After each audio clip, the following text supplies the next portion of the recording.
Good morning. Guess what day it is? It's November 29th, 2024.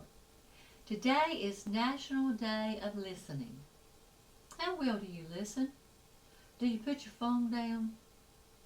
There was a lady named Brenda Smythe who wrote an article about listening. And I want to tell you some of the things that she said and some of the things that AI said about listening. The first thing is pay attention. Let the person know that you are there for them. You are open. You are actually engaged. Second, show them that you're listening by making eye contact, by, talking and expressing, yes, go on, I hear you. Comments that let them know that you are listening. This is a good one. She says, don't deflect. And she says that means when someone's telling you something about them, don't be thinking about how you're going to return something about yourself. Don't make it about you.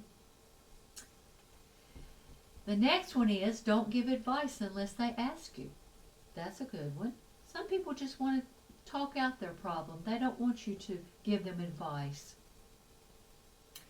She says stay open-minded and be curious about what they're talking about.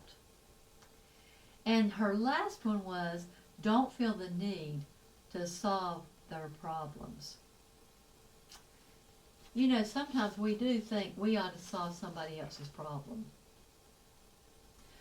I may not be the best listener in the world, but God is. God listens to you if you speak to Him. Matthew 6:6 says, but you, when you pray, go into your room, and when you have shut your door, pray to your Father who is in the secret place, and your Father who sees in the secret will reward you openly. In 2 Chronicles 7:14, it says, if my people who are called by my name will humble themselves and pray and seek my face and turn from their wicked ways, then I will hear from heaven and I will forgive their sin and heal their land. Boy, do we need that today. So we know God listens to us, but He also wants us to listen to Him. Elijah was a prophet of God, and he had been running from Jezebel, who was the queen, and she wanted to kill him.